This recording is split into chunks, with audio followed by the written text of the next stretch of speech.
Hello everybody, and welcome to the Clark County Public Library program Afterschool Posse.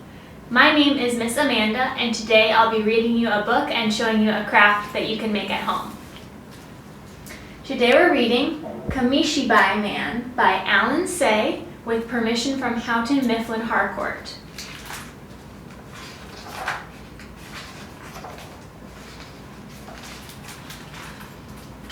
Not so long ago in Japan, in a small house on a hillside, there lived an old man and his wife. Even though they never had children of their own, they called each other Ji-chan and Ba-chan. Ji-chan is grandpa and Ba-chan is grandma. One day, Ba-chan said, "Ji-chan, you haven't said a word in 3 days. I've been thinking how much I miss going on my rounds," he said.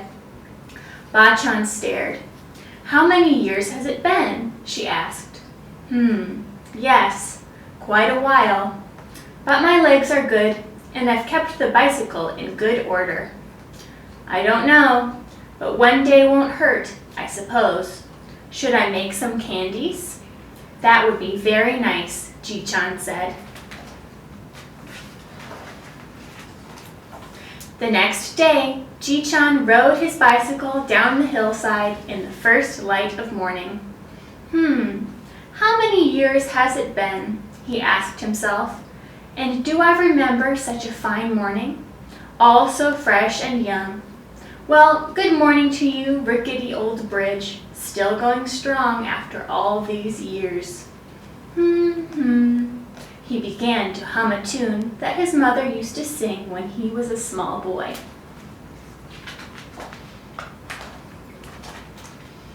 When he came to the city, he stopped humming. "This isn't right," he said. "I must have taken a wrong turn. But there's that old house I used to go by every afternoon." A car horn blasted at him, then another. "Why are there so many cars all of a sudden? Look at these tall buildings. You'd think I was in another country." A truck blasted its horn behind him. He pulled into a vacant lot and panted, "Can't a man ride his bicycle in peace? Don't remember such rude drivers." Catching his breath, he looked across the street and gaped. "Can this be? There's that old noodle shop. Used to be the only building here. That and a nice park all around. Now look at all these shops and restaurants. They chopped down all those beautiful trees for them. Who needs to buy so many things and eat so many different foods?"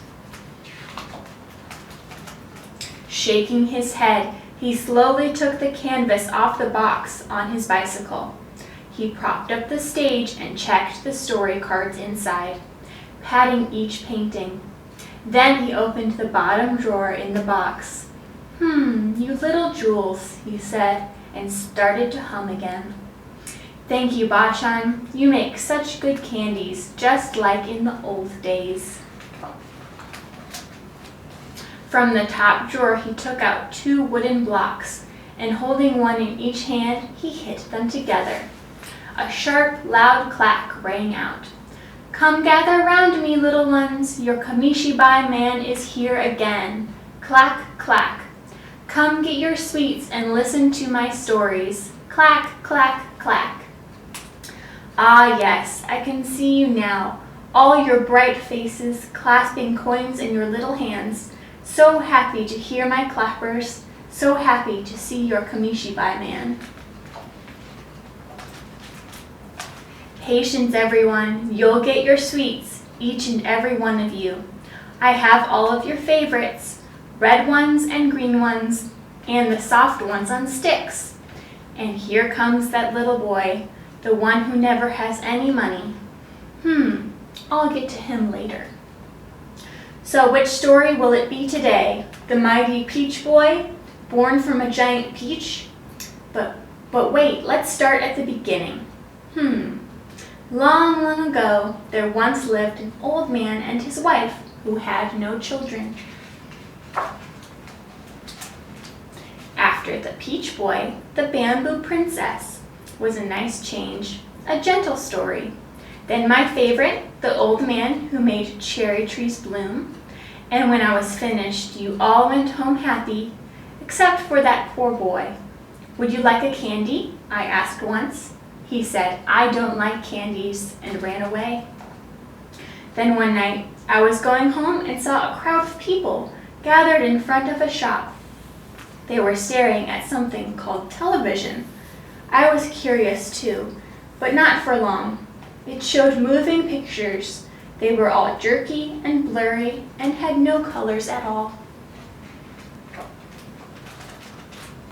It wasn't long after that when television antennas started to sprout from the rooftops, like weeds in the springtime. And the more they grew, the fewer boys and girls came out to listen to my stories.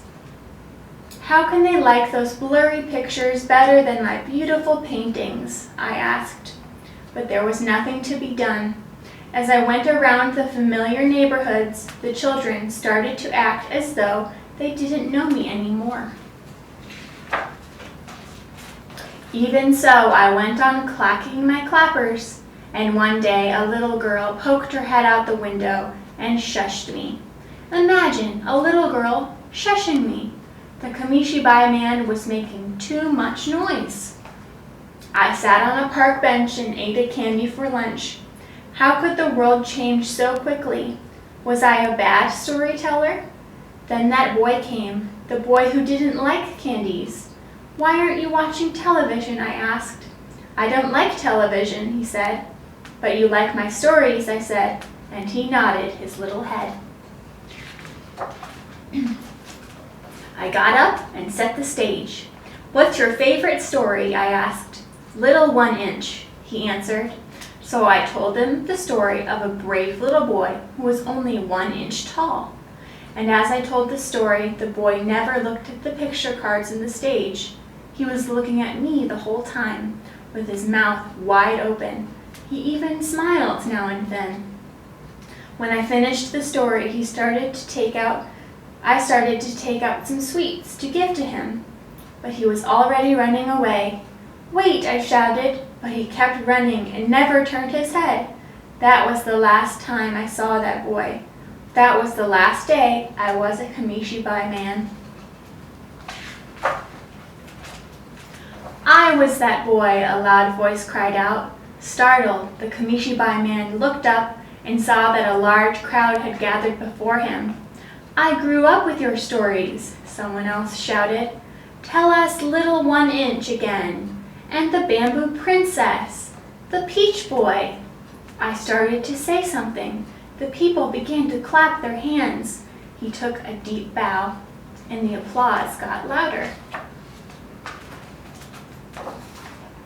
A young man with a movie camera struggled up to him. They bowed to each other, and as the old man gave him a candy, a roar went up. Look, he has all the same old sweets, just like the old days. And the office clerks and shopkeepers, bankers and waitresses, housewives and delivery men, all lined up in a big circle around the Kamishibai man. It was dark when he got home. Bachan was waiting and watching the television evening news. The Kamishibai man was the featured story. I see you had a busy day, she said. It was a good day, Ji-chan nodded. Will you be going out tomorrow? Yes, and the day after. Then you need more sweets. That would be very nice. Could you make it twice the usual amount? I'll see if I have enough sugar, she said, and shut the television off. The end. Now I'll show you a craft that you can make at home.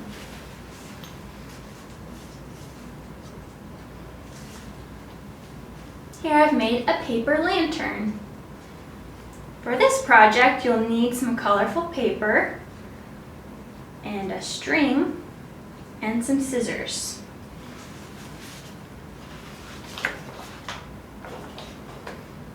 First, you'll take your colorful paper and fold it in half, like this. Then you'll take your scissors and cut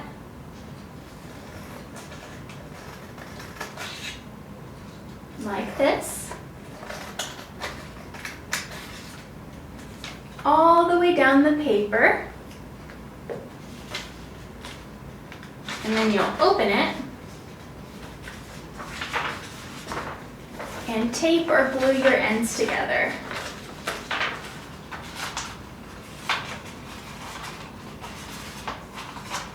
Like this. And then you can add a string and you'll have a paper lantern. Thanks for listening. Bye.